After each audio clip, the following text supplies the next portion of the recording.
चढ़ती जवानी मीठी मीठी बानी, चढ़ती जवानी मीठी मीठी बानी, गाँव गली में हो गे सोरो ए वो छत्तीसगढ़ी रानी बन जाती मोरे।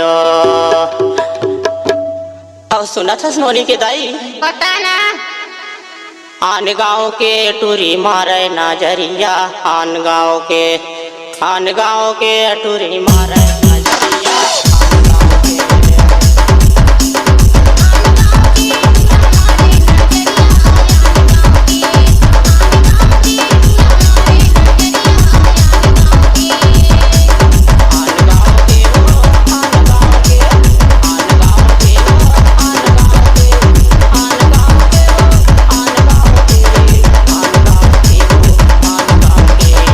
Renee and